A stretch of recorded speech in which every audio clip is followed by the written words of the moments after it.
All for coming tonight. I appreciate it. Senator, good to see you. It is always great to be back here. Good to be in New Hampshire. America's most famous political teenager is here tonight as well. Quinn, welcome back. This guy, let me tell you something.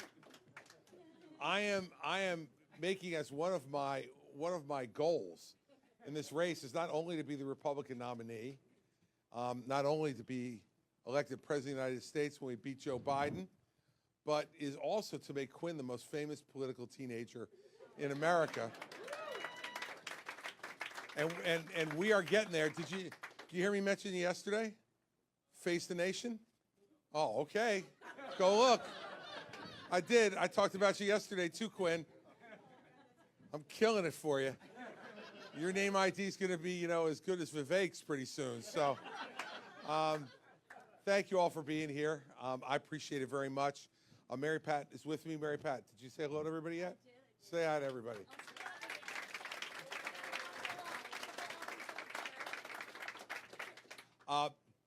Every time I come up here, someone says to me, "Why are you running?" Or a reporter comes to me, and I see Josh back there from Business Week, who just interviewed me down in another place that I was doing a little business roundtable outside Bedford. And he said to me, I can't find a pollster in America who says you're going to win. And I'm like, great, good. Nice to meet you too. But what I say to everybody is something that's very simple. They asked me why I got into this race. The first reason is because I can't stand by and allow Joe Biden to be president of the United States for a minute past the 4 years he's already got. And look, just think about some of the things that have happened in the last 4 years. Runaway inflation. Everything now is 17% more than it was the day he took the oath of office. And all of us feel it. Wages have gone up 6%. Costs have gone up 17%. And he did it. It was his doing. The runaway spending, and there were Democratic economists like Larry Summers who were telling him at the time, don't do any more spending. It's going to cause inflation. Now, Larry Summers was Secretary of the Treasury under Bill Clinton. This is not a conservative. This is somebody who, even for him, this spending was outrageous. And it was and is. Then, soon after he was elected president, he decided to pull us out of Afghanistan. And when he did it in such an incompetent way that it not only costs over 12.5 of our soldiers their lives, but also left Americans in Afghanistan, which he said he wouldn't leave any behind. He did, still has. And Afghans who had been our allies since 9/11. Left them there too. What do you think the Taliban is doing to those guys and women who were known allies of the United States? And he left them there. And it's really damaged our reputation with other folks around the world, that's the way we treated not only our own people, but folks from another country who stood with us in the war against terrorism after 9/11. He now wants to have all of us repay other people's student loans. Now, as somebody who repaid my own student loans, I have to tell you, that offends me, having repaid my own student loans, and I believe it offends a lot of other Americans who never took student loans, either because they didn't choose to go to college or they went in another direction with their careers. And now we're expected to pay for someone else's student loans. Look, I'm grateful for the student loan program. I would not have been able to go to college or law school without it. My family didn't have the money to pay for me to do it. But I took on that debt, and then I was such a catch that Mary Pat took on the debt with me. It's hard to believe now, looking at me at 60 years old. But back then, when I was 23, an incredible catch. Even coming in with a negative balance sheet, she was willing to, and as a Wall Street person, she knew how to read that balance sheet. And she still hung in there with me. And it took us 10 years to repay those loans. It was our first mortgage. We couldn't get a house until we repaid those loans. But when we did, I remember us repaying those loans and going out and celebrating that we had accomplished something. We owned those 2 degrees of mine, that undergraduate degree and that law degree. We owned them.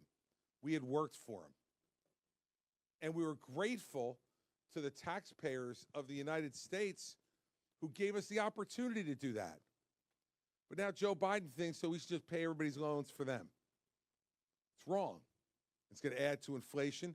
But worse yet, it's going to set an awful example for young people who believe that you're entitled to something.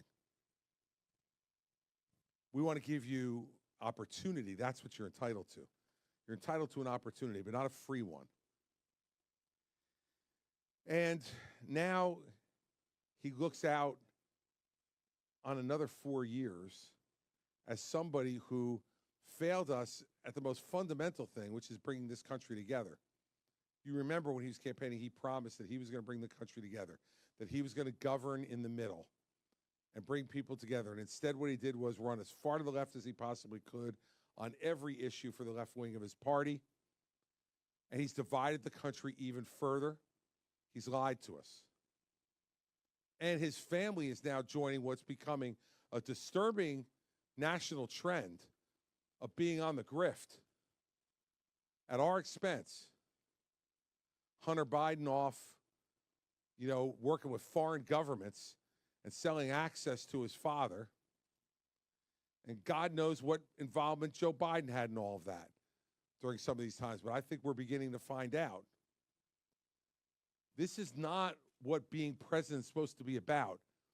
It's not a money-making operation. It's service to your country. And he's doing that too. And the last thing, let me say this. As someone who, I saw a picture earlier today, I don't know if you saw this one at the round table, but a woman who had been with us in 2016 came and showed me a picture of me with her, and I don't know who that young guy was with her. She says it was me, but I'm not completely sure. We're all getting older. It is no shame. It is the natural evolution of life. But, Joe Biden is past his sell-by date. Everybody, you got no business being president of the United States at 80 years old. I'm sorry. If there are 80-year-olds in here, I hope to be you someday. And I hope that what I'm doing then is being a good husband, a good father still, hopefully a good grandfather, and that I'm enjoying my life and doing whatever it is I want to do. But it shouldn't include being president of the United States. And if you watched him last week fall asleep in the Oval Office while the president of Israel was speaking to him, and all the cameras were there, how the hell do you fall asleep then? I mean, look, he's just not up to it. And if he's not up to it at 80, what is he going to be like at 86? Well, guess what? Guess what? He was the guy sitting in that chair, and he was the guy representing our country and falling asleep in front of the president of Israel. And so you are certainly right about the fact that there are people on his staff who are basically doing the day-to-day operations of the White House because he only works a few hours a day. And when he does, we don't know how well he's working. But that is all reasons why I got into this race, because we cannot have him be president again. We have two front-running candidates for president of the United States who believe that service as president is to enrich the worst of their offspring. It's just the facts, everybody. You look at this Hunter Biden stuff that's going on, and it's outrageous. It's outrageous. And it seems to me that President Biden has lied to us too. Never any involvement with his son's business. Now all kinds of reports of him getting on phone calls on a regular basis. They said, oh, he was selling the illusion of access. When you get the Vice President of the United States on the phone, that's not the illusion of access. That is access. He's on the phone with you. When are we going to say enough is enough, everybody? These two have got to go. Joe Biden can't function in the presidency anymore. He's past his sell-by date. When you sit in the Oval Office and you fall asleep when the president of Israel is sitting across from you and there are 5 times the number of cameras that are back there shooting it and you still can't stay awake, it's time. It's time to go back to Wilmington, go to Rehoboth Beach, ride your bike around town. You've served the country as an elected official since, get ready for it, 1972. Time to go home. And Donald Trump, in my view, it's time to stay home. I have a question for you. You were talking earlier about how the miners in Ukraine have been taken by the Russian government.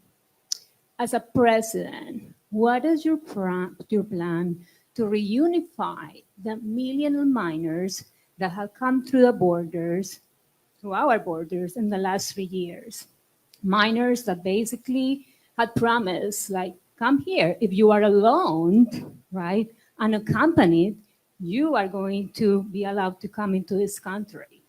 Now, many of these miners are victims of human trafficking and child labor exploitation. I'm pretty sure you have seen the press releases from the U.S. Department of Labor, how the child labor violations have increased in our country.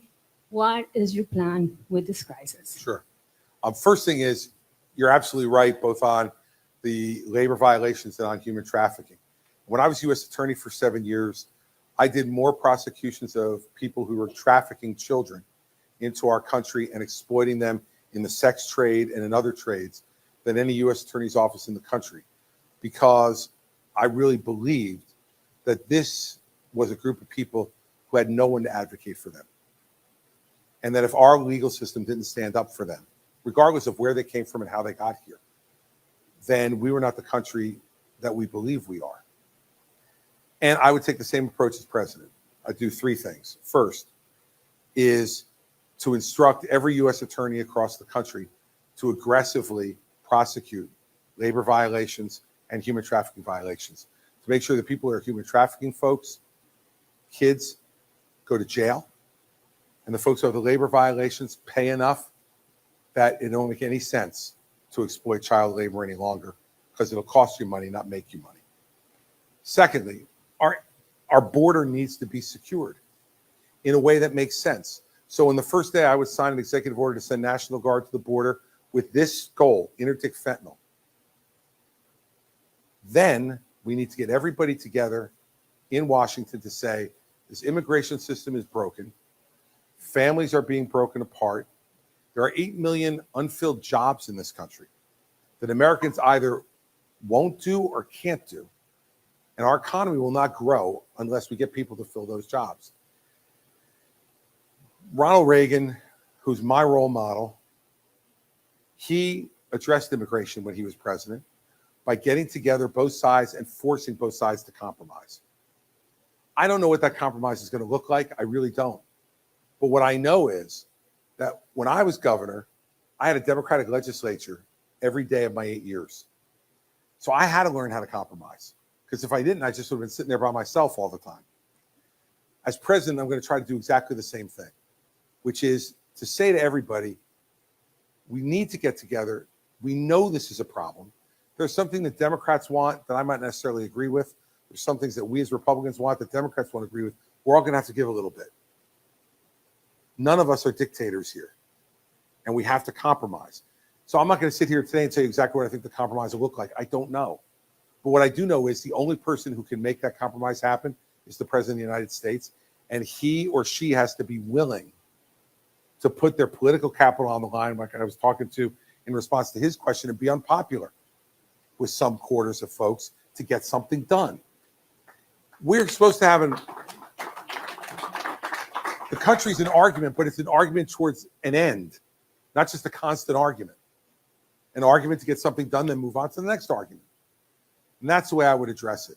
And you're not going to do it with just one party. You're going to have to do it with both. That's the way our system works. And it needs to get fixed. We need to secure it so that we don't have these drugs coming over our border and killing our young people and our adults. We've got to make sure that we fill these 8 million empty jobs in this country to grow our economy. We've got to make sure that people don't come here and are sexually exploited and their labor is exploited, because that's not the kind of country we are. It's the kind of people we are. And we've got to make sure that our prosecutors do their jobs and put those people in jail and fine them to an extent that makes it no longer profitable to hire a child and exploit them in the factory or in the fields or any place else. And that if you're going to bring someone into this country and force them into the sex trade, that you're going to go to jail for a long time for doing that to a young man or a young woman who comes into this country seeking freedom. Those are the things we have to do. If we do that, the problem will never be completely fixed, but it'll be a hell of a lot better than it is right now. Thanks for your questions. Great. Yes, you add to it the last promise. And you remember this one because he's still making it. He's going to drain the swamp. Here's what he did. He rearranged the swamp. He moved it around a little bit and created some room. And the room he created was for his family. His family on the grift, on your backs. None of us knew that if you donated to Donald Trump's campaign, that one of the things he would do with the money is pay his son's mistress $60,000 to speak 3 minutes at the January 6th rally. Kimberly Guilfoyle, 60 grand for 3 minutes from the donations of middle-class Americans who thought they were donating to help get him reelected president. He paid her with that money. $108,000 to Melania's stylist. And he lists that in the report as political strategy consulting. And the worst one, to his daughter Ivanka and her husband Jared, who I have a bit of experience with, that family. He sent him to the Middle East. Why would you send Jared Kushner to the Middle East when you have Rex Tillerson and Mike Pompeo as secretaries of state? Two incredibly accomplished men. You send him. Why? We found out the answer 6 months after he left office. $2 billion from the Saudis to Jared Kushner and Ivanka Trump. $2 billion. And because he did all this and more with his family, he's normalizing this conduct. And now we have another president who's doing exactly the same thing and allowing Hunter Biden to run roughshod, making money from foreign governments and selling access to Joe Biden. I got asked today by some reporter, what would you do to make sure that didn't happen? The easy answer would be, don't let my family anywhere near the White House after I win. But that's not what I would do, because I'm a leader and my family respects me and I respect them. And I'd look every one of them in the eye and say, nobody gets a job in this government and nobody makes any money off of what I'm doing for the American people. That will be the rule of my administration. I'm going to end this family grift that's going on. We are not a third world republic. We are the United States of America. And it's time for Donald Trump's family to get off the public dole and go back to New York where they belong.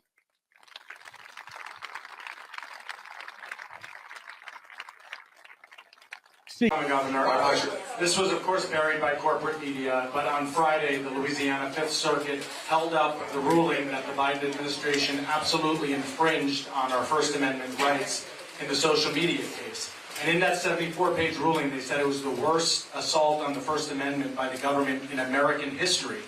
All we hear from the left is us crazy Republicans are a threat to democracy. And clearly, this is a threat to democracy. These are our constitutional rights. We're tired of being them trampled. What do you do now to hold them accountable? Because I think this playbook's going to happen in a year and a half again. And then if you're president, what do you do to get the government out of our face? Oh, look, that's what I was talking about before, right? When we were talking about the issue of free speech in the campaign finance area, which is once you start to get into that area of saying what people can say and what they can't, it's a very, very dangerous area. And people will rationalize doing things like what the Biden administration did. Their rationalization, of course, was, oh, they were trying to protect people, right? And I think it's just dead wrong. And it wasn't really what their motivation was, in my view. Their motivation was to suppress speech that they didn't want to see because they thought it was contrary to their political interests. And essentially, that's what the ruling said. Now, what we need to do about it, first off, and this goes back to rule of law and law and order. And that's why I give the answer I gave to your question as well. We don't have inferior constitutional rights. Every one of those rights in the Bill of Rights were well thought out, most of them first by our founders, and then by subsequent political leaders in this country who thought they were important enough to make them constitutional. And so the first thing is we need to have a president who respects the Constitution. And right now, it's obvious from what Joe Biden and his administration was involved in, he does not. But we got to be honest too. When Donald Trump said it would be okay to suspend the Constitution if he thought that the election had been stolen from him, no. It is never okay. The oath that I hope to take in January of 2025 makes me swear to God that I will preserve, protect, and defend the Constitution, not suspend.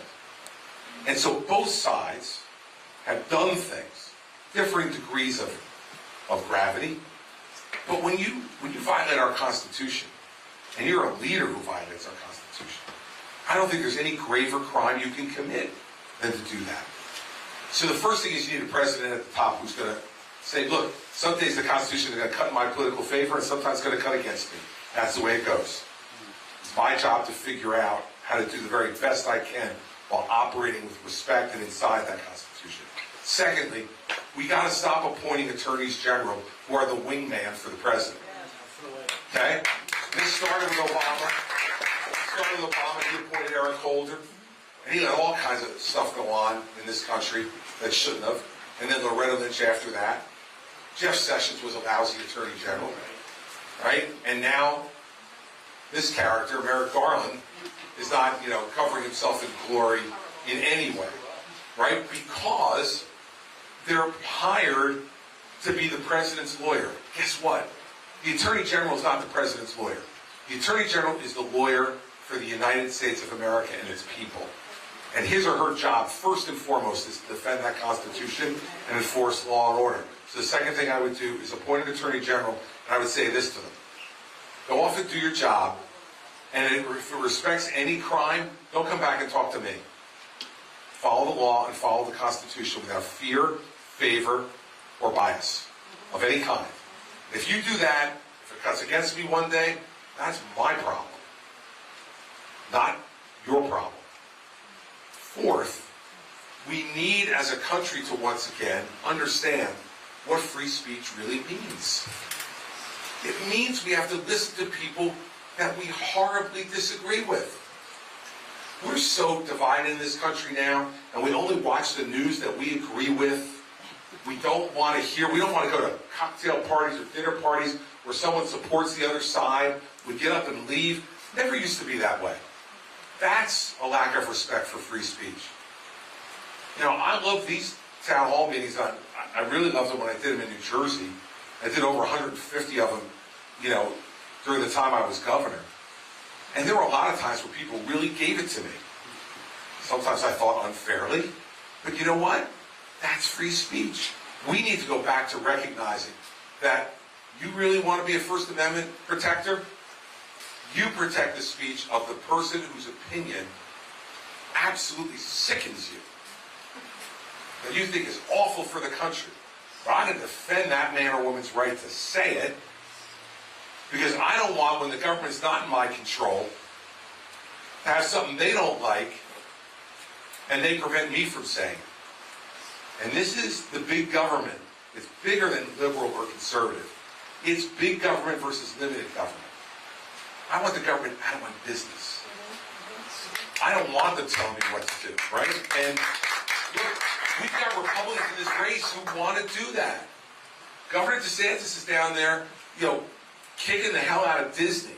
Now look, I don't like some of the stuff Disney did, but you know what? It's their choice to do it. They want to oppose a bill that he was in favor of.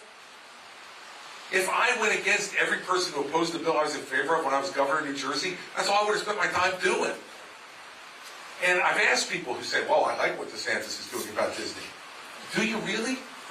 Because guess what? What happens if the next governor of Florida is a liberal governor and puts forward a really liberal piece of legislation, and Disney comes out and says we're against it, and he punishes Disney? I guarantee you those people who are on the conservative side, like me, some of those people would have said, well, no, that I don't think the governor should be able to do. Well, man, my mother taught me this a long time ago. I didn't know what it meant when she started telling me, but now I do. What's good for the goose is good for the gander, right? So we've got to respect speech on both sides.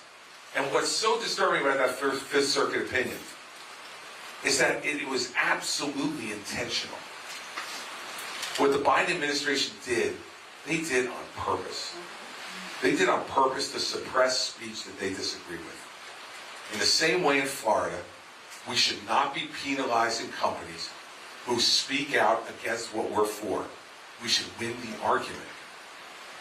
See, what I always thought, maybe this is because I come from a blue state, so I always have arguments all the time.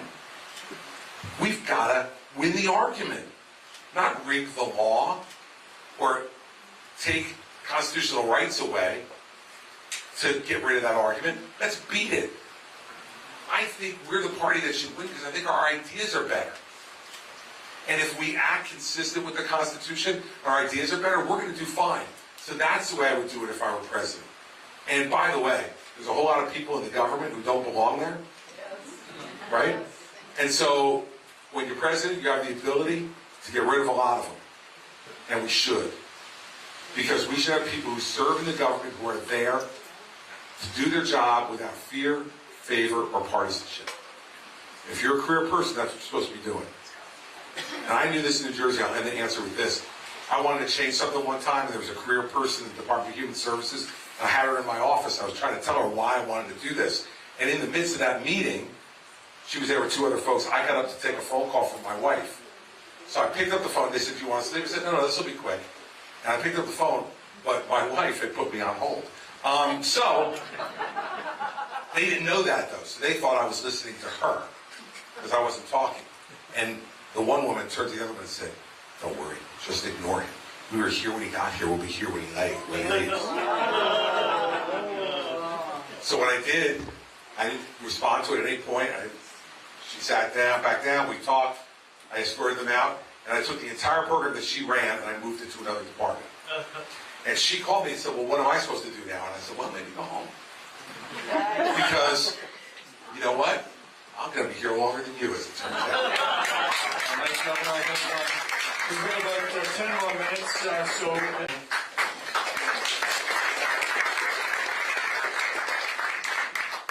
Hello, Governor. Now, I'd like to think I'm a pretty young person, and I'll be entering the workforce soon.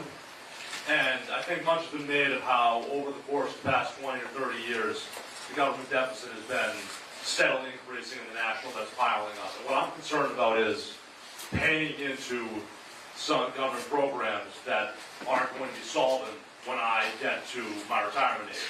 So I'm wondering what your thoughts are on how we can structure these programs so that we can keep them solvent long into the future, like Social Security and Medicare, while also maintaining them long term as a appropriate Social Security net and healthcare net for our elderly population. Sure. Well, look, this is another thing that you haven't heard any of the other candidates talk about in this race. I want you to understand something. Whether you're your age or whether you're my age, which is just 61 this past week, Or, thank you, or whether you're older than me. In 11 years, Social Security will go broke. And it will mean an automatic 24% cut in benefits in Social Security. Now, for those of you who are on Social Security right now, I want you to think about what it would mean if the next direct deposit you got was 24% less than the one you got last month. What it would mean for you being able to pay your bills, support yourself, and have the life that you have become accustomed to before that. To me, the most disgusting moment of Joe Biden's State of the Union address was when he said, "Can we all promise each other now that none of us will touch Social Security?" And both sides of the chambers got up and cheered. Liars and hypocrites. Because if we don't touch Social Security or Medicare and try to fix it, it will go broke. And then what will all that cheering be leading to? You have a lot of people, I suspect, on the steps of the Capitol doing something, but it won't be cheering. So we need to deal with this. Now, there's only 3 ways to deal with Social Security and its solvency. Eligibility,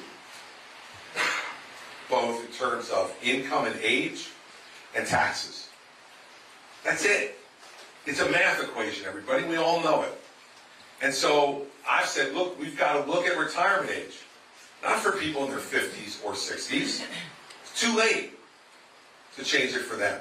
They don't have enough time to adjust to a longer window to retire. But 2 weeks after I turned 61, my oldest child turned 30, which I'm having a hard time getting my arms around. That's harder than me being 61. But if I say to him now, retirement age is going to be a few years higher than what you thought it was going to be, and he can't adjust to that between his age 30 and when he's in his 60s, he's got much bigger problems to deal with than what the retirement age is for Social Security. And so we need to deal with that. And if we deal with it for people in their 30s and 40s and younger, that can extend the life of Social Security and solvency for a good period of time. I also think we need to look at means testing on it. And by that I mean, we need to look at folks who have been extraordinarily successful in this country and say, do you need to get your Social Security check? Now, I said this 8 years ago. When I came up here, I had one woman get up and yell at me and say, I paid into that program, I want my money back. Okay, 2 things on that. First, if we do nothing, you're going to get your money minus 24% back. Secondly, there's lots of things that we pay for in government that we never utilize. Fortunately for me and my family, we have never been on food stamps. So I paid a lot of money into the federal food stamp program, but never gotten any benefit from it directly. The benefit I get from it is that I know that a lot of people who would otherwise go to bed hungry in this country don't. There's lots of other government programs that we all pay for that we don't get some direct benefit out of. And so, from a Social Security perspective, the argument then is, at what level? Well, that's fine, let's talk about that. But at least let's have the conversation. Because if we don't have the conversation, we know where we're headed. It's the same thing on Medicare, except the cut in Medicare is in 10 years, not 11. It's 25%, not 24, but it's the same thing. I'm not in favor of raising taxes because I think we pay more than enough in taxes already. And by the way, if you take some cap off of the Social Security tax and raise it to another level, the people who are going to get hurt the most are the people who are in the middle class in this country. And so, fact is that taking that cap off of it, I don't think is smart economically, and I don't think that is what we want to do. So we got to have this conversation, and we should have it. And nobody else on the stage is willing to have it because they're afraid. But you know what? I'm a Republican from New Jersey. There's a lot for me to be afraid of. I'm not afraid of.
Yeah, of course. We'll do that.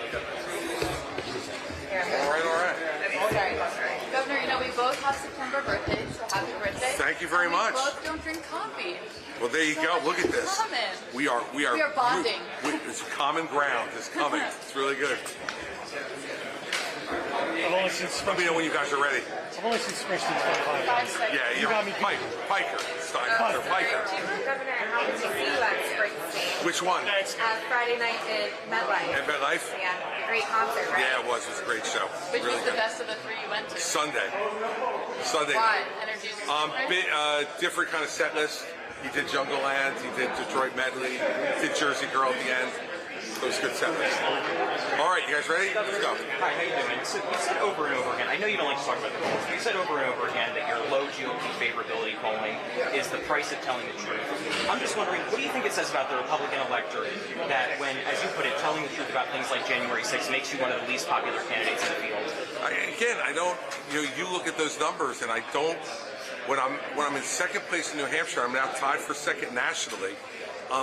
I just don't think I'm one of the least popular people in the race. Believe me, Nikki, Mike, Vivek would all trade places with me in the polling right now, so I don't buy it. Governor, do you have any thoughts on Section 3, Amendment 14 of the Constitution? Yeah, look, as a lawyer, I have lots of thoughts about it. As a candidate, what I think is that these things should be decided by the electorate. And, I'm not one who's interested in what's going on with the argument on Section 3 and the 14th Amendment. Folks can make those arguments, courts will make certain decisions, but I think in the end, it's kind of an esoteric legal argument and not one that a lot of the country is going to accept or understand. And so, it's not one that I'm going to spend a lot of time on. What are your thoughts as a lawyer, though? Well, you'd have to hire me to get those. Well, why is that any different from having to be 35 years old, having, be natural workers? Well, because those are very clear criteria, and the question of whether someone has aided and abetted an insurrection is more of a legal question. Whether you're 35 or not is discernible. Whether you were born, clearly discernible without debate. Whether or not you were born in the United States is clearly discernible without debate. The rest is open to argument and discussion. And so it seems to me that makes it very, very different than 35 and a natural-born citizen. Now, if the courts find him guilty of inciting an insurrection, does that? He's not been charged with it. But if he is charged before the primary, or after the primary, before the general. No, look, I don't think he's going to be charged with any of that. Two cases have been brought regarding election interference. One in Georgia, one by the special counsel. Neither one of them has charged insurrection. I don't think you're going to see, a superseding indictment from either place charging that. So it's a hypothetical, and I'm not going to get into it. Well, based on what you saw happen on TV that day, based on what came out in the January 6th hearings, do you think that he incited an insurrection? I think that his conduct, going much further back than January 6th, caused that type of tumult in the country that could lead to the violence that we had. So I wouldn't restrict it to just January 6th. I think that's much too restrictive. I think it's going back to election night. When you stand up behind the seal of the president in the East Room of the White House and you say the election was stolen, as the president of the United States, Americans, for very good reason, are going to think you knew something they don't know. You're the president of the United States. Well, as it turns out, he didn't know anything we didn't know. He was making it up. And I think all that stuff is stuff that is going to ultimately be determined in the courts. I'm just saying, as a candidate, I want to go beat him. I don't want him kicked off the ballot through some legal maneuver. I want to go and beat him. And I think it's the better way for our country to go, is to have him clearly defeated rather than kicked off a ballot because of a legal argument. Do you think there's too many candidates in the race to have him clearly defeated in the primary? No, I don't. And by the way, by the time we vote here in New Hampshire and they vote in Iowa, there are going to be a lot fewer, I suspect. And so, we don't even have the eligibility for the second debate yet. Who's made it and who hasn't? We know we've made it. We've gotten communication from the RNC saying that we've made it, but I don't know who else has made it. I think we're going to have fewer candidates on the stage at Reagan than we did in Milwaukee, and I think we'll probably have fewer yet at the third debate. So this will begin to get smaller, and then ultimately the voters in Iowa and New Hampshire will do what they do too, and they make the race smaller too. So I'm not worried about Have you been that. starting to prep, plan, strategize for the second debate? It's about 2 weeks out. No, I think my first prep session is tomorrow. And just while you were on stage, Speaker McCarthy did announce an impeachment inquiry into President Biden. Given that where we are now, are you worried that it will become a bigger distraction on the campaign, not just for you, but for the entire Republican Party? Depends on how they do it. I mean, I think if they do a fair investigation into what's going on with Hunter Biden and what then Vice President Biden was involved in or not involved in, I think that's something that most of the American people want to know. So they got to do it in a fair way.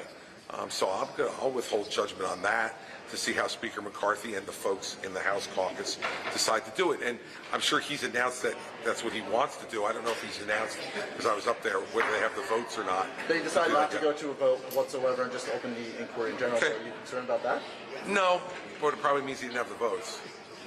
Governor, you brought up the story about catching COVID in former President today. I heard you on the Ruthless podcast. You went into even more detail about that, including that he blamed you for getting him sick. He did. Are we going to hear that in the debate? I mean, this seems like... Well, it's kind of non-contextual, right? I mean, I'm not just going to start bringing it up in the middle of the debate. I mean, if I had an opportunity to bring it up in the debate, I would. If he's on the stage for one of the debates, that might be an interesting back and forth between the two of us. He knows what happened, okay? He was the second person to announce from that room, that were in those room for those debate preps, that he was sick. Pope Hicks was the first one. But what we didn't know until Mark Meadows came out with his book was that he had tested positive that morning. I've also told the story that he called me while I was in the ICU and he was still in Walter Reed. And his biggest concern was I going to tell the press that he gave me COVID? And I said, well, I don't know who patient zero was, Mr. President, so why would I ever blame you? The bad part of that call was that he knew who patient zero was. Governor, you've said since back in March when you first came up here earlier this year that you were the guy who could take Donald Trump down on the debate stage. You hearkened back to Marco Rubio. He's not on the debate stage. He may not be on the debate stage. So what's your plan B? Well, you just heard it up there today. We'll go find him. And how does that work? Watch me, Paul. You think I'm going to have a hard time finding Donald Trump? You think that over the course of the next couple of months, I'm not going to find him and confront him someplace? You've known me a long time. I was a prosecutor for 7 years. It was my job to find people and confront them. So don't worry about it. I'll find them. You'll show up at an event and try I'm not going to tell you. I'll just make sure you're there, Paul. I'll make sure you're there so you can cover it for all the good people in New Hampshire for Fox. Governor, you've likened President Donald Trump's behavior in the past to that of an authoritarian. I'm just wondering, if he's the nominee, do you think it presents an existential threat to the country? I don't want him to be the nominee. And so, I think that speaks for itself. I don't want him to be the nominee. And by the way, I don't think he can win if he's the nominee. And I don't want Joe Biden to be president for another 4 years because, quite frankly, he's not up to the job today, let alone being up to the job 5 or 6 years from now. So I think there's a lot of threats to this country right now. I think Joe Biden presents a threat to the country because he's simply incapable of doing it. I mean, when a guy says, I want to go to bed in the middle of a press conference, I mean, come on. Like, it's time to admit that he's past his sell-by date. And so there's a lot of threats here, Trump being one of them, but Biden being a threat to being the president for the next 6 years as well, because he's simply physically and I don't think mentally up to do that job for that long a period of time. Governor, if Donald Trump is the nominee and he's not a convicted felon by election day, would you vote? Are we going to continue to slice this bologna this thin? I've answered this question dozens of times. I'm not answering it again. Governor, on the point of COVID, sir, there are a lot of people in your party who are now, as a point of pride, saying, I'm not going to get the vaccine, vaccines are bad, etc. How did you get here, and what can you do? Well, I think we got here in part because there was a lot of misinformation that was given out in COVID. Now, the fact is that people probably didn't know everything they should have known inside the government, in the Trump administration, and allowed information to be put out there that's turned out to be wrong. That's why people should be less definitive about what they say, and when they don't know for certain. And it creates a lot of fear and doubt among people, and rightfully so. Look, I took the vaccines. I intend to continue to take them. I think that's the right thing to do from a public health perspective. And I'll make my opinion really clear about that. But that's all it is. It's my opinion, based upon what I've read and what I know and what I've experienced. And I think everybody's going to make those judgments on it. But how we got here was because there were a lot of public health officials that gave a lot of wrong information, as it turns out. And people remember. And so now it hurts their credibility going forward. So I hope we've learned something as a government from a public health perspective. We should tell people when we don't know. I mean, so many people in public life are afraid to say, I don't know. I used to harp on this in New Jersey all the time. When I don't know, I don't know. And I'm not superhuman, and I'm not going to know everything. When I figure something out and I know it, I'll say it. But my opinion is that taking the vaccine was a good thing, and all the balance, to it, and if presented with a booster, which it looks like it's been approved, I would probably take that as well. Governor, the last time you were in New Hampshire was about a month ago, and I know you've said before that the race really starts after Labor Day. Just curious what you've been up to other than the debates this past month, and how should we all here in the press corps expect to see you in New Hampshire more often? Yeah, I'll be back next week, and I think you'll start to see that be my pace in New Hampshire and South Carolina much more now that the first debate has happened. And what I was doing in the last month was raising money, basically. I've spent a lot of time on the road doing fundraising, and that's unfortunately one of the things you got to do in this business. And so you don't just you typically don't raise that money in New Hampshire or any of the early states. You raise them in my home state and other states around the country. How much did you raise, and was that successful? Oh, we'll report that when we need to at the end of the quarter, and we'll let you know. But I'm very happy with how we're doing in that regard. We're getting a lot of good reaction from folks, so yeah, I'm happy with what we're doing. Now, you're not going to Iowa at all? I haven't gone yet. But you mentioned the governor's name today as someone who you would potentially consider as a vice president. Why haven't you gone, and what's the strategy there? I haven't gone because I haven't wanted to, and if I want to, I'll go sometime later. Would you follow Donald Trump to Iowa? That's interesting. That could be. Good question. If I knew I could catch him there, yeah, I probably would. Governor, you've talked a lot about addiction on the trail. I'm just wondering, a lot of people have advocated for things like safe-use drug sites that provide resources for people who are struggling while also giving them a safe place to use. Is that something that you could see yourself supporting possibly? No. Not under any circumstances? No. But I do favor medication-assisted treatment and having that much more broadly available, along with traditional kind of talk therapy and 12-step programs. I think medication-assisted therapy for folks who are in opioid addiction is something that's going to be really important to make more broadly available. State by state, it's very variable in terms of the licensing for people to dispense it and all the rest of that, which I find incredibly ironic. We have no restrictions on someone's ability, if they're a physician, to dispense an opioid. But we have lots of restrictions on what they can do on medication-assisted treatment for people who are addicted to opioids. That makes no sense to me, and as president, I would want to uniformly make that different across the country to make it more available. But safe use sites, no, that's not something I'm for. These are hard communities to reach. I'm just wondering, what's your plan for outreach? That's been a huge struggle for people who are in this. Listen, we did it in New Jersey, I think, very effectively.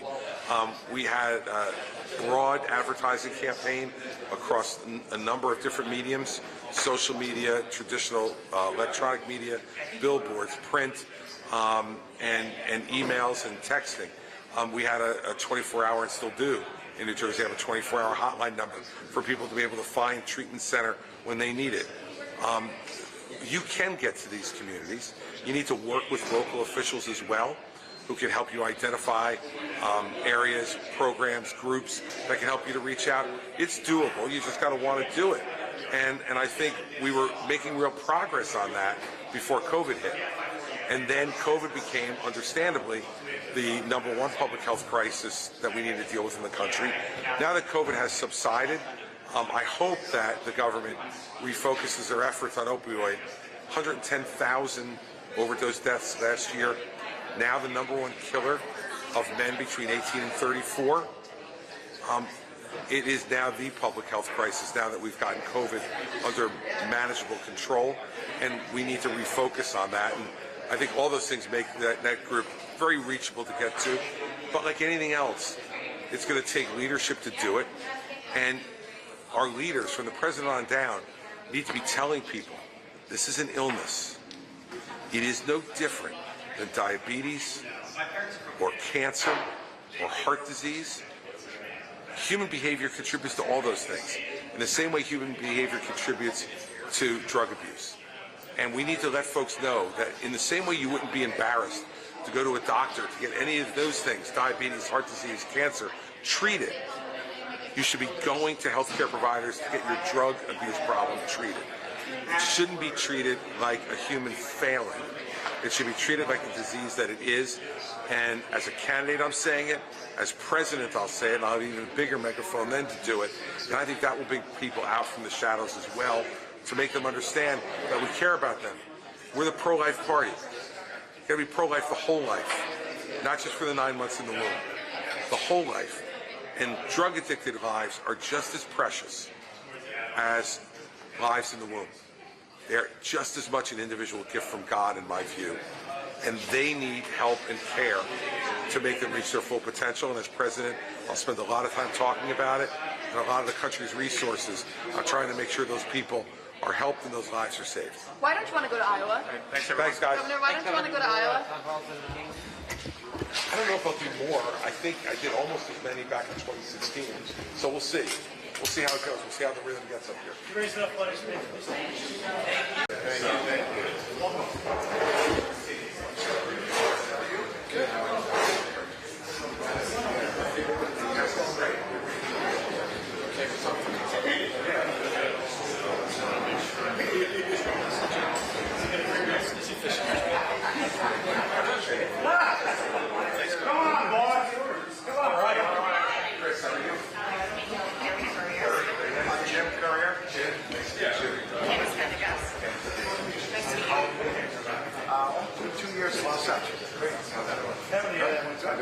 Buffalo Wild Wings. Family affair. 603. It's really down to that. Come on. Buffalo Wild Wings.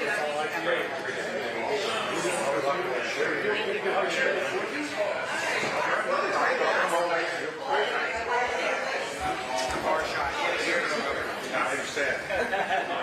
You want to serve too? Whatever you want me to do. I'm here to help. How did I hear that one? I know, I heard. Perfect.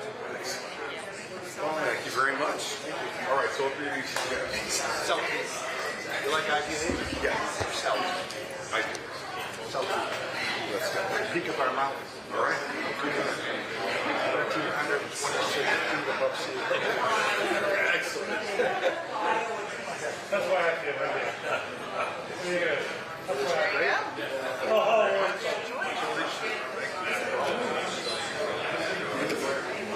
What you got?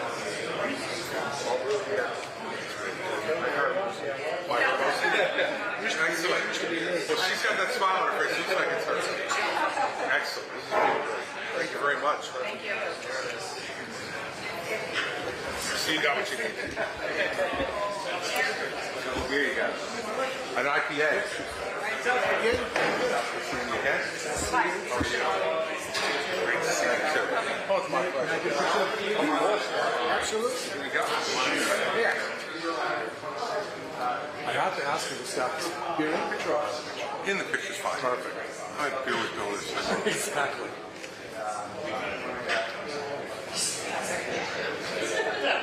Perfect. Thank you. Well, that's exactly right. You can't have that, especially when you come here. That's right. You can't do that. I'm so sorry on that one. Go ahead, Matt. Hey, friends, good afternoon. Okay, the auto response is when I say good afternoon, you say good afternoon. Good afternoon. Excellent. Thank you so much. We're thrilled to be here at Mountain Base Brewery. The New Hampshire Home Builders, we have 500 members. We represent the 36,000 men and women who work in the residential building fields. We support small business because that's what we do. 86% of New Hampshire businesses are classified as a small business. And we have a great champion in Governor Christie for small business and for residential building. But to get a little bit of work out of the way, we're really honored. This is the first time he's been to one of our events, so I'm glad he's here, is the New Hampshire Republican Party Chairman, Chris Ager. Do you want to say hi?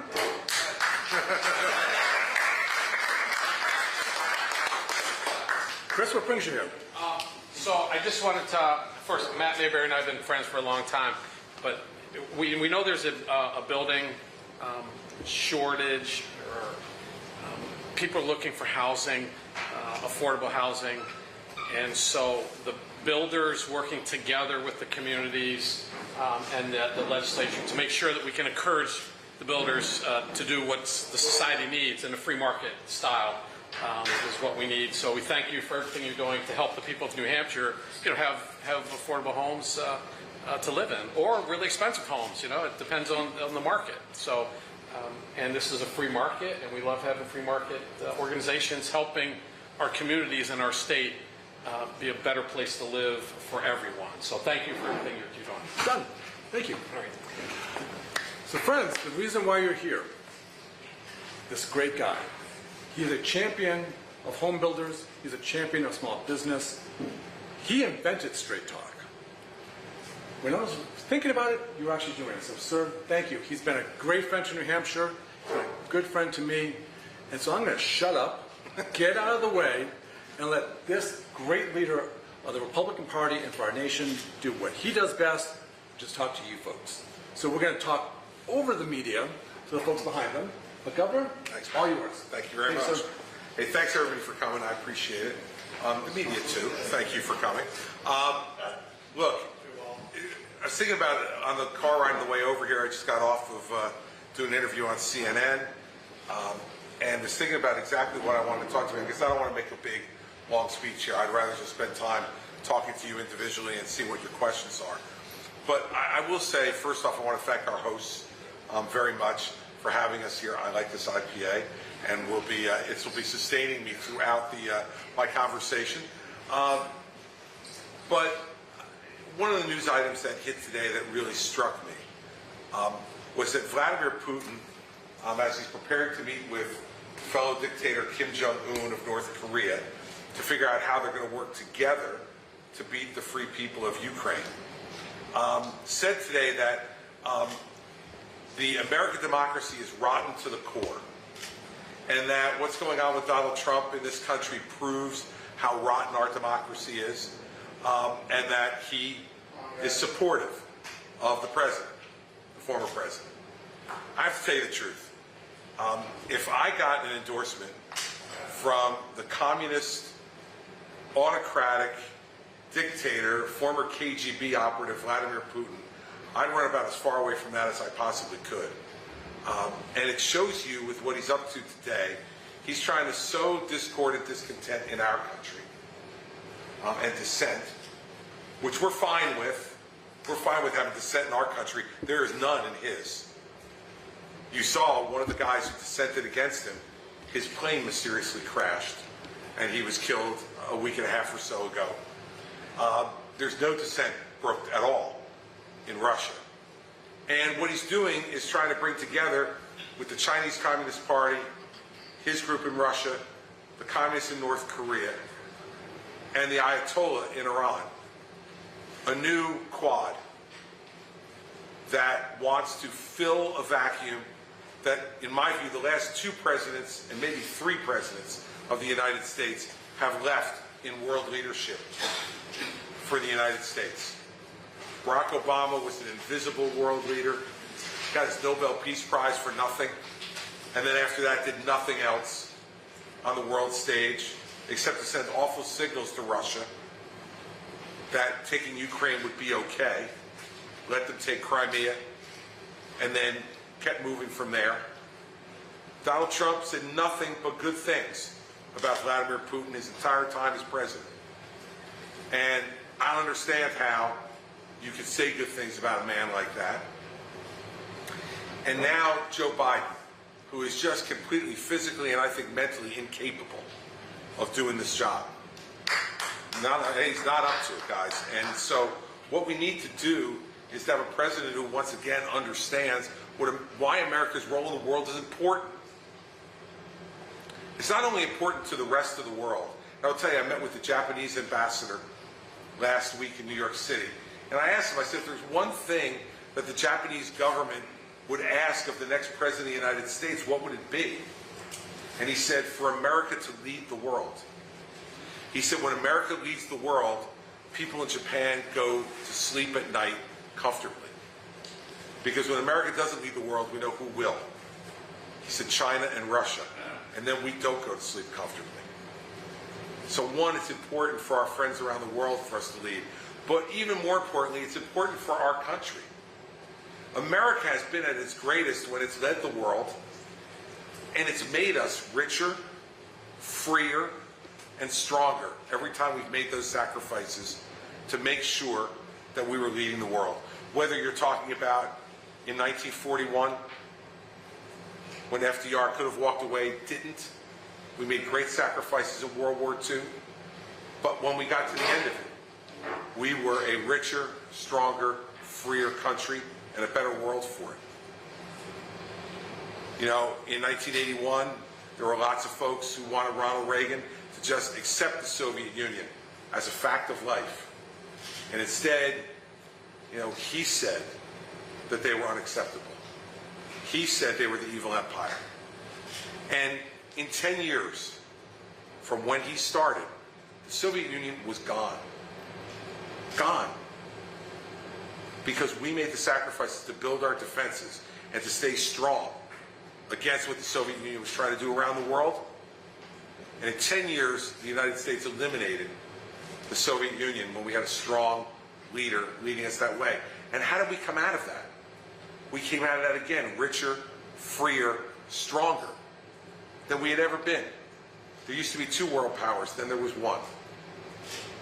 And now, in the time since Reagan left, in the 35 years or so since he left the presidency, we have diminished our role in the world over and over and turned more inward. America will not be the greatest country in the world by filling the moat and pulling up the drawbridge. We won't do it. And I had a woman ask me at a town hall meeting a month or so ago, right here in New Hampshire, why should we care?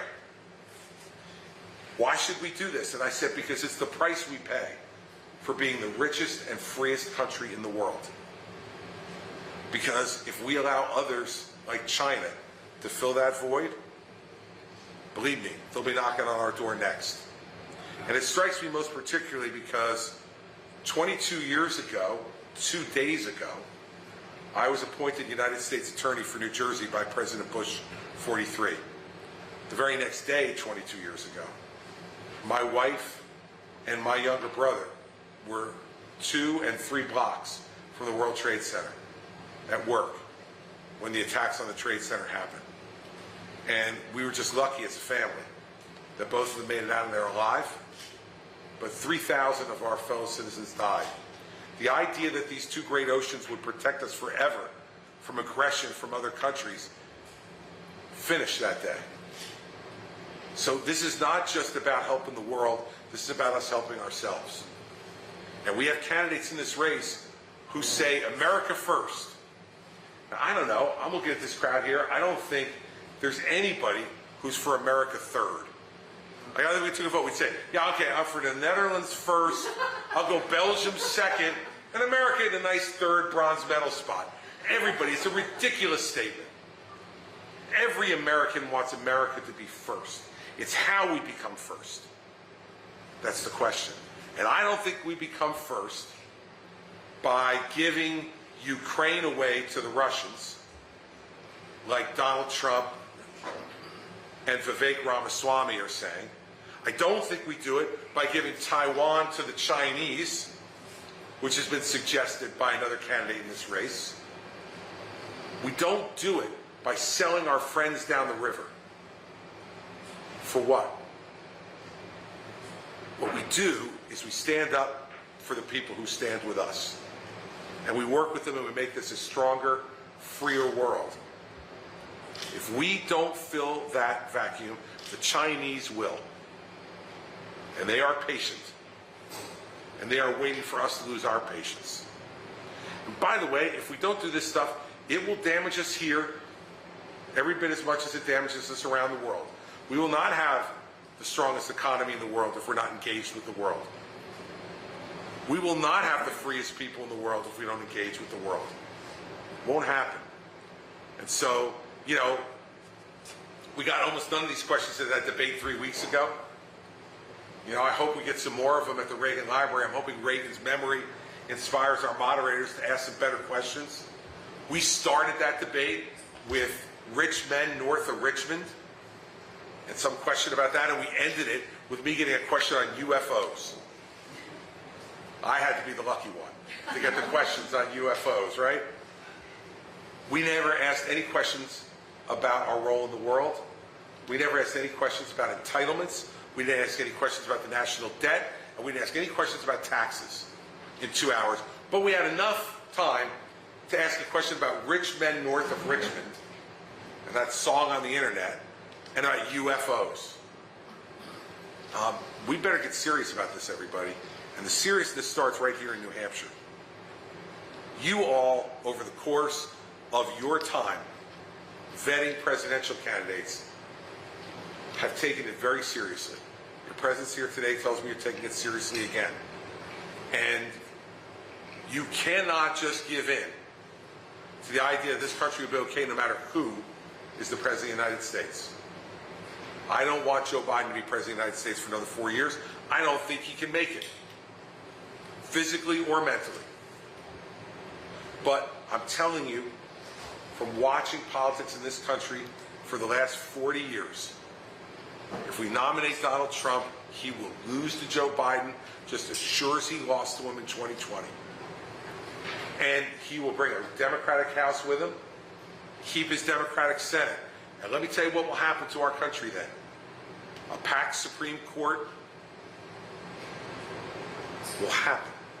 The elimination of the filibuster will happen in the Senate. They will not leave any stone unturned this time. And in the 2 years that they'll be in control, they will change America in ways that we won't even recognize. Those are the stakes. This is not about somebody's vanity or somebody's ego. It's about your grandchildren's future. Forget about your children. It's your grandchildren's future that's on the line here. And I don't think any of us want to leave them a country that's less free, less strong, less well off than the ones we inherited. I'll just tell you, if I'm president, you're never, ever, ever going to have to wonder what I'm thinking. You never have to sit there and go, geez, I wonder what Christie thinks about this. You'll know. Sometimes you like it, sometimes you won't.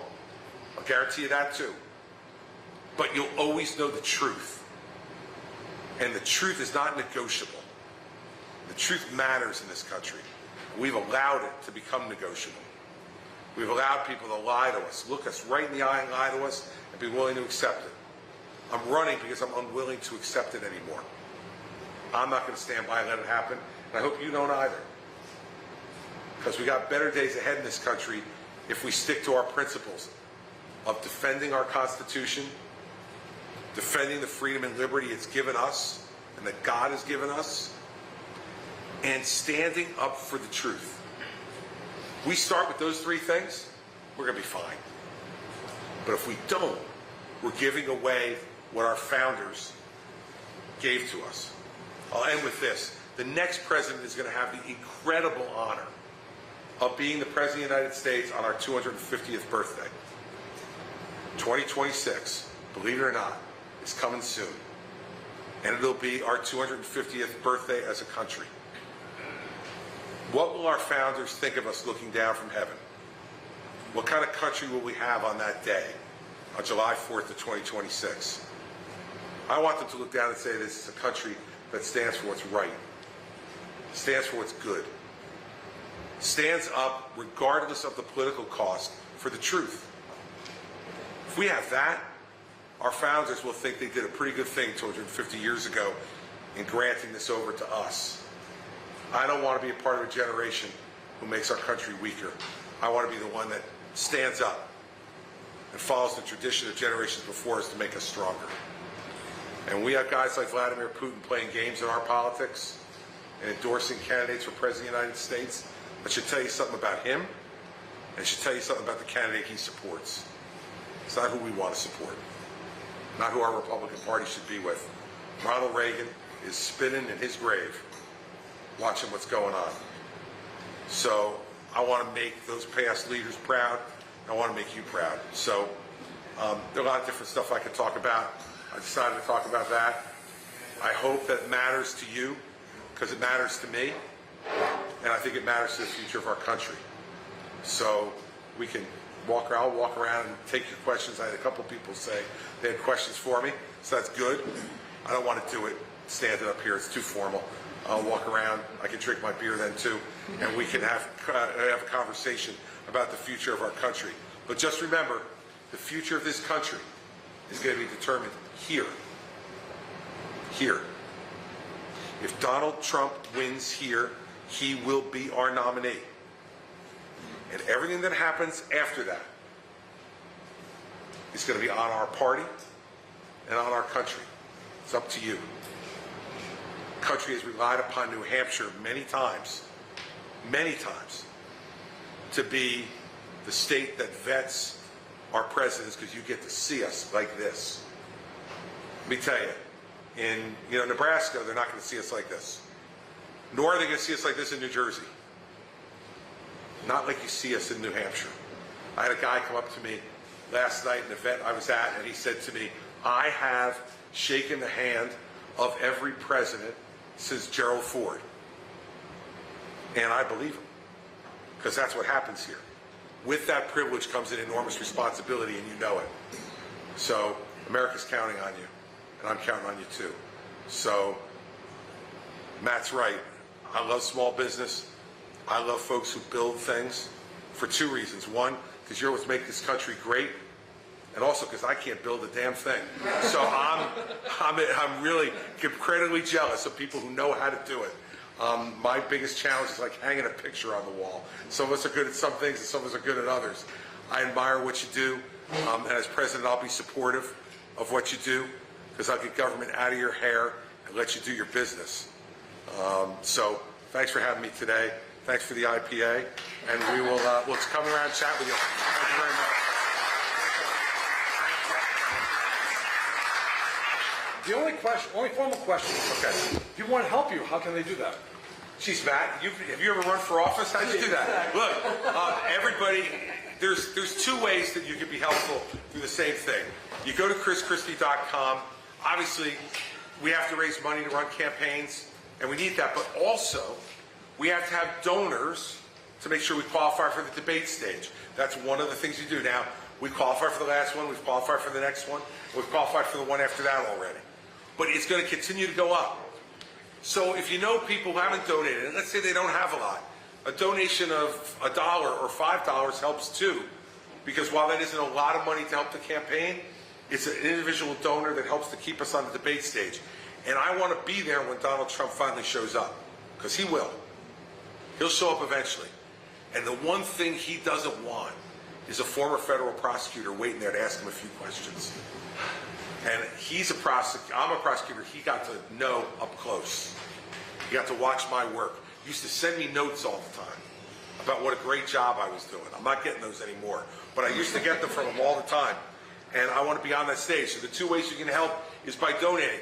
If you can donate a lot, that's great. We'll spend it well. But if you can only donate a little, or you have friends who can only donate a little, have them do it. Because every one of those donors counts towards keeping us on the debate stage and keeping us making our argument until we get here to the primary in New Hampshire in late January, early February, whenever we all decide to do it. Early January. Or early January, or late December, or whatever it turns out to be. It's going to be first, whatever it is. So I'm sure that Chris is going to make sure of that, and the Secretary of State's going to make sure of that. So those are the ways to help, Matt, and I appreciate you reminding me to do that. With Mary Pat not here, I have no one to remind me of that. So thank you, Matt. Thanks, sir. Thank you very much. Thank you guys very much. Appreciate it. No, I think my first prep session is tomorrow. And just while you were on stage, Speaker McCarthy did announce an impeachment inquiry into President Biden. Given that where we are now, are you worried that it will become a bigger distraction on the campaign, not just for you, but for the entire Republican Party? Depends on how they do it. I mean, I think if they do a fair investigation into what's going on with Hunter Biden and what then Vice President Biden was involved in or not involved in. I think that's something that most of the American people want to know. So they got to do it in a fair way. So I'll withhold judgment on that to see how Speaker McCarthy and the folks in the House caucus decide to do it. And I'm sure he's announced that that's what he wants to do. I don't know if he's announced, because I was up there, whether they have the votes or not. They decide not to go to a vote whatsoever and just open the inquiry in general. Okay. So are you concerned about that? No, but it probably means he didn't have the votes. Governor, you brought up the story about catching COVID for the president today. I heard you on the Bluetooth podcast. You went into even more detail about that, including that he blamed you for getting him sick. He did. Are we going to hear that in the debate? I mean, this seems like Well, Do you think Biden should be more forceful about pointing out to Americans that Americans were also killed and taken hostage in Israel? I think you could have stopped your question at do I think Biden should be more forceful on everything? Look, I think after having said something good about the president, because he deserves it, he is not an effective leader. He's not making the case on Ukraine for the American public. He's not effectively making the case about our involvement around the world. And his lack of, listen, I think he just is not up to being forceful. I've known Joe Biden for 40 years. Mary Pat and I went to the University of Delaware. We've known him since we were college students. He used to be an incredibly forceful guy. I didn't agree with him, but he was incredibly forceful at making his case. He's not anymore because he is not physically or mentally capable of it. And that's a problem for America. And that's why one of the reasons that he should no longer be president for 4 more years. And what do you think? Today, if you're in the Oval Office today, what would be your next steps to deal with the situation involving Israel? Well, look, I think that I give President Biden credit. I think that what he has said since the crisis has been smart and correct. And I think that his trip to Israel was the right thing to do. And the analogy I make to people is, I want everybody to remember back to 9/11.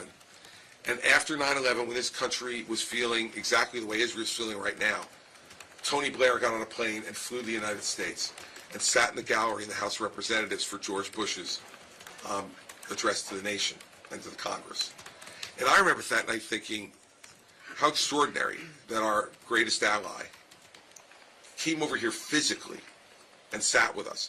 And I think that that's exactly what the Israeli people have probably reacted to President Biden. So I want to start off by giving him credit for that. You know, I don't have much good to say about Joe Biden, but he deserves credit when he deserves it, and he deserves it for what he said since then and going over there.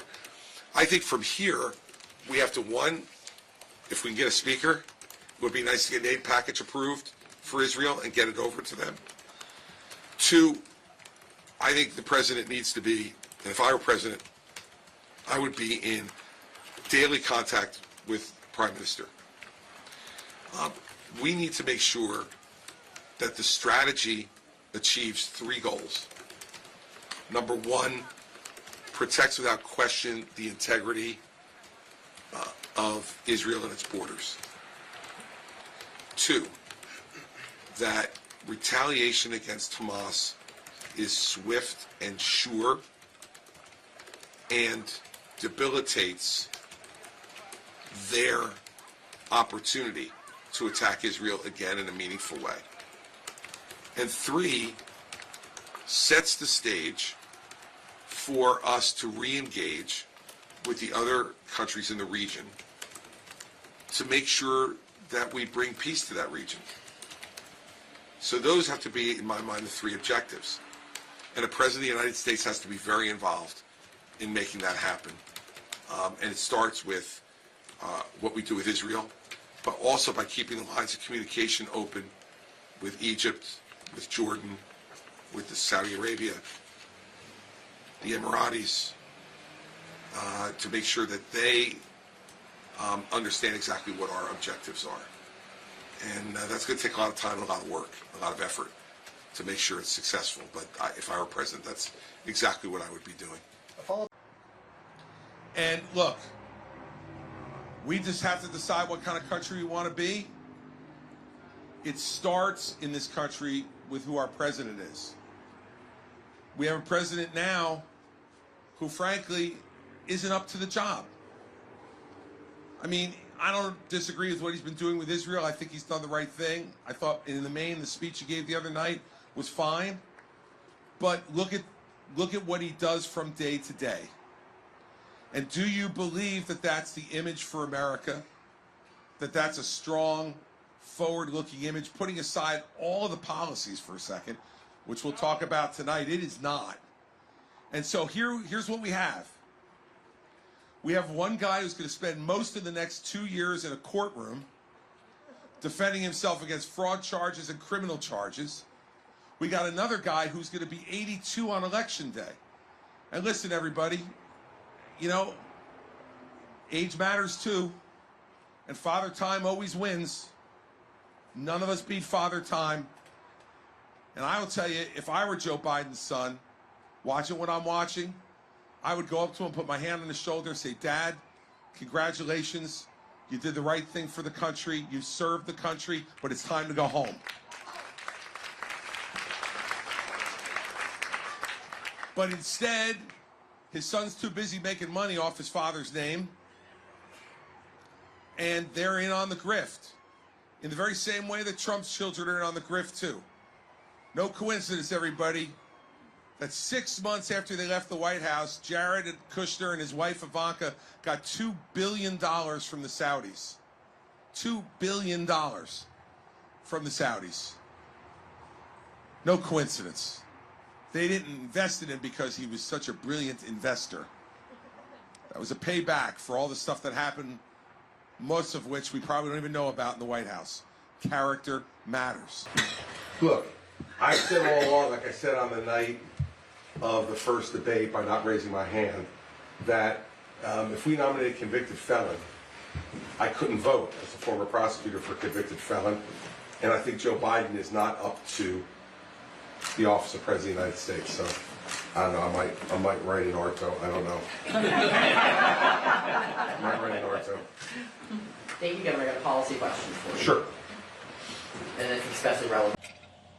And after Vladimir Putin's recent meeting with Kim Jong-un, we learned this month that North Korea is now believed to be sending short-range ballistic missiles, anti-tank missiles, and portable anti-air missiles to Russia to be used in Ukraine.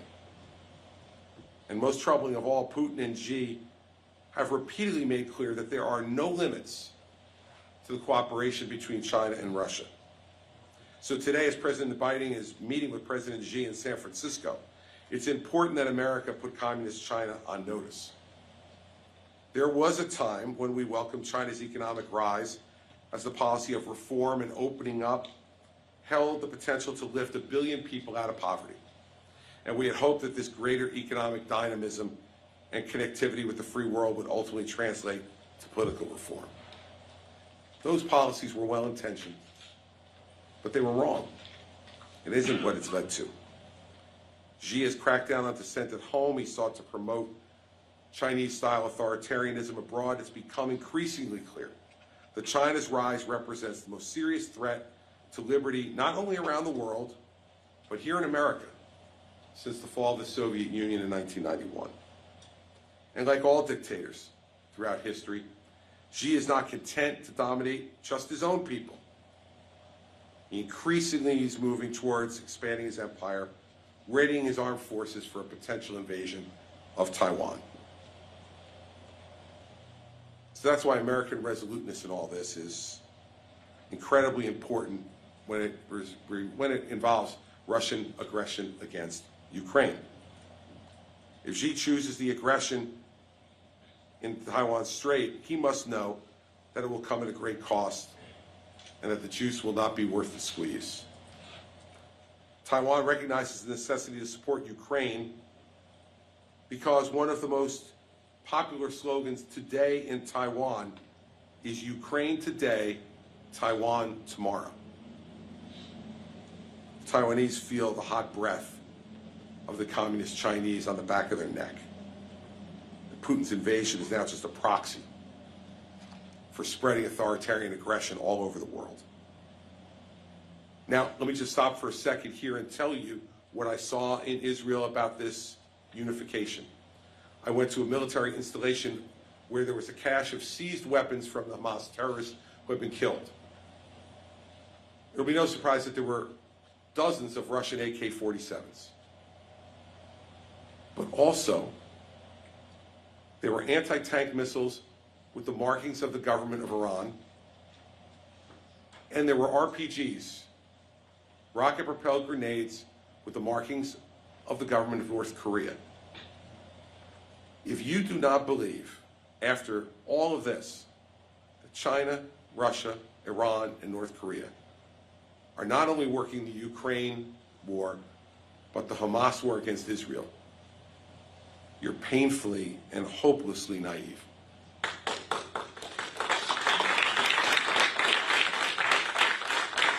Until recently, our party has always been the party that's understood that maintaining peace requires strength. Strength from the American leadership.